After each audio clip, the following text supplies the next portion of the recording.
Well, hello and welcome to another edition of Inside USF Basketball. I'm your host, Pat Olson. In this edition, we sit down with USF head coach Rex Walters. We look back at the Dons sweep this past weekend as they took care of Loyola Marymount on the road and Pepperdine on the home floor. The Dons have won 2 straight and 6 of their last 10 in the West Coast Conference. We'll look ahead to Thursday's game at San Diego, a 6 o'clock tip at Jenny Craig Pavilion as the Dons and Toreros jockey for position, both teams battling for 5th place, the important 5th seed in the upcoming West Coast Conference postseason tournament. And we also talk about red-hot Mark Ellefson. That's all coming up next.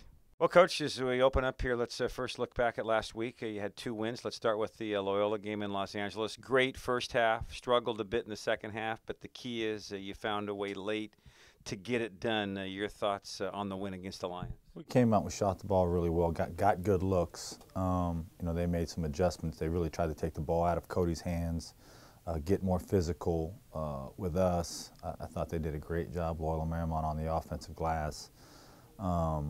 And got themselves back in the game, got themselves a lead. You think things are falling apart. We get a technical foul on one of our players, and they're shooting free throws, and at that point you're just trying to keep everyone together and say, hey, we're okay. Let's make a few plays here. Let's get some stops and rebounds, and we did just that. Cole made some big shots to get us back in the game, and then Avery hits 2 free throws that are big for us. And then Cody makes a game-winning layup on a play. He refused a ball screen, faked the dribble handoff, and then shot it over a 6'8", 6'9" guy. And USF has won the ball game.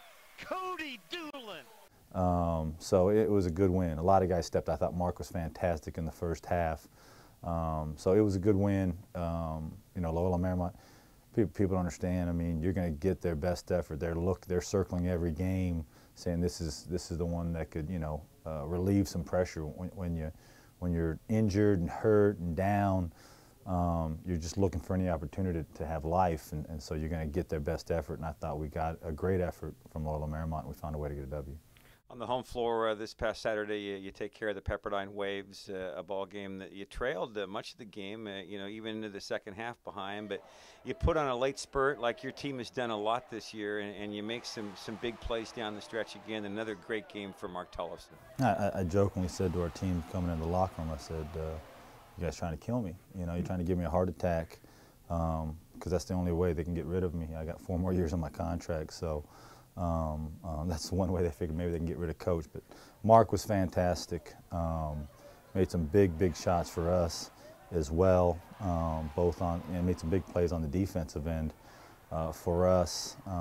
We didn't play particularly well. I'll tip my hat to Pepperdine. I thought they came in and played really hard. They were fighting for something. We're both fighting for something right now, and we were able to come back in that last 4 or 5 minutes, make a run.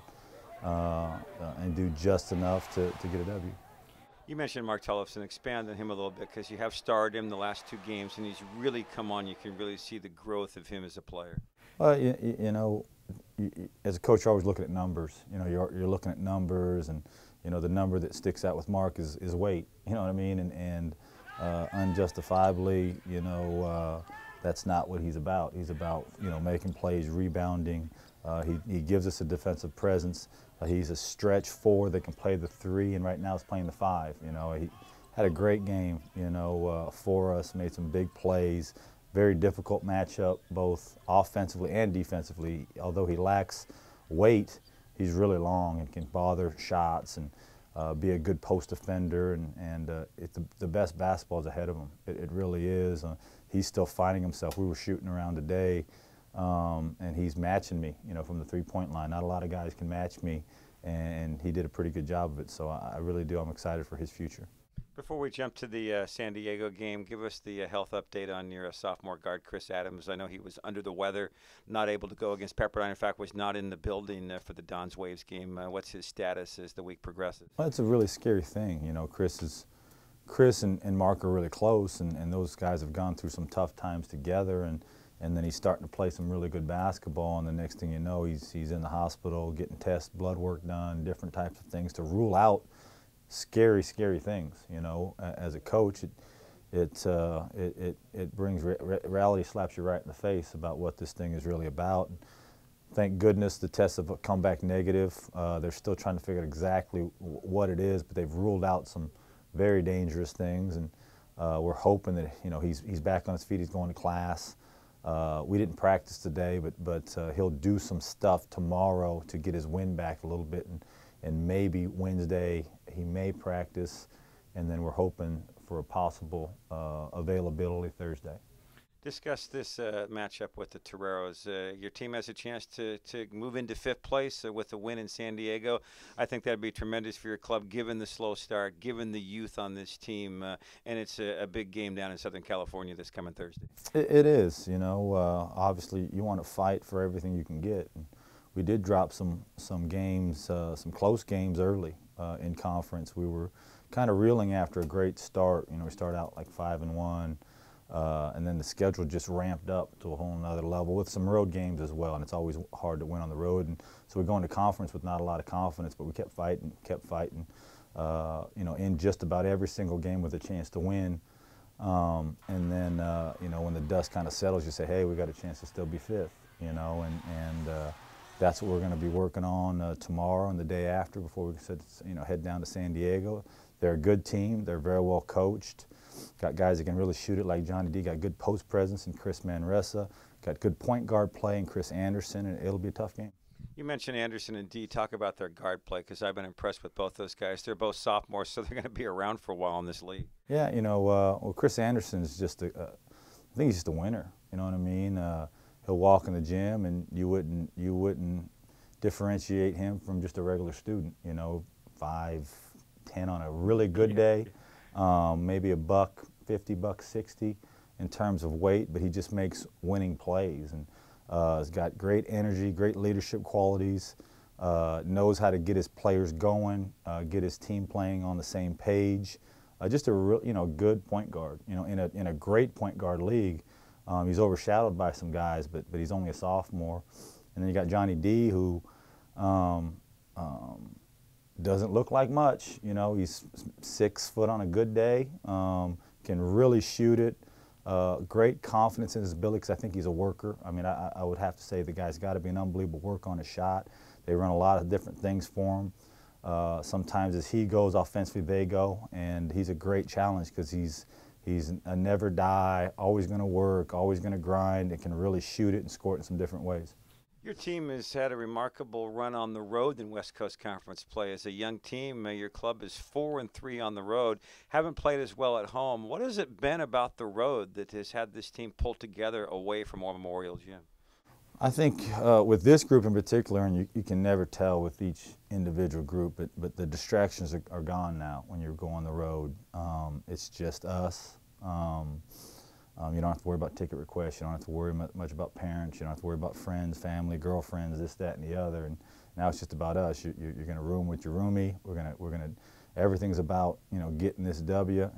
If we don't have study hall, which sometimes we do, but it's really about trying to find a way to get a W and playing our best basketball. There's a more of a single mindset on the road with this group. They've really gotten into that, and it's nothing that the coaching staff have done. It's just those guys. That's the way they are. How much are you trying to emphasize playing well as you move towards the tournament? The tournament looms after that San Diego game, and we know how it works. You've got to win to keep playing, and it's a little bit easier ride for the teams at the top of the standings. But with that said, if you get on a little bit of a roll, you can have something special happen down there in Las Vegas. Well, we talk a lot about let it rip, and you coach and you coach and you coach, and now you're in February, you're getting ready to go into March, and at some point, I always say this, I kind of give them the keys of the car and say, hey, where are you going to take us? Where do you guys want to take us? How far do we want to go? And some teams, the teams in the past, they've responded pretty well to that. We haven't gotten over the hump, but they like that. They like the fact that, I've been coaching and teaching and teaching, and I'll still coach, but now it's about trying to put you in situations to be successful. Let's be really aggressive and attack. Let's have fun, because there's a finality to it, and we're in this thing together. You're a guy that enjoys the process, and you've watched this young team develop. Have you enjoyed the process this year of what this team has gone through from that perspective? It's been a one of the most challenging years. The first year was challenging, obviously, for a lot of different reasons. This group, they really tried, though. You know what I mean? They really worked at it. And I hate the word try, but they really worked at it every single day.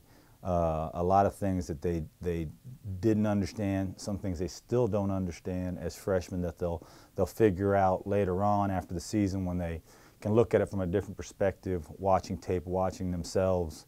But it's been a hard year. You know, it has. You know, when you lose the guys that we lost, and you just take an Angelo Clario for granted. You know what I mean? All the things that he brings to the table. You take a Rashad Green for granted. All the different things he brought. You have been those guys for 4 years, and then all of a sudden they're not there to make a play. You know, a lot of our guys, I think Cody missed having Angelo and Rashad, and some of the other guys as well. But it's been a good group. You know, they like to have fun. They enjoy each other. They are a good group of kids. I enjoy them, but you know, I want them to learn a little bit quicker. You know, but the best thing about freshmen is they become sophomores. How tough is it for you to be patient with a young team? Patience is not one of my strong suits. It's not one of my strong suits. You know, I was foolish enough to think that, you know what, losing 75% of your scoring, it doesn't matter. You know, we're going to find a way. And but saying all that, we've got a chance to equal what last year's team did, come in 5th place, have a chance to win a few games to play for a championship, and that's what we're going to try to do. Coach, appreciate the time. Good luck in San Diego. Thank you.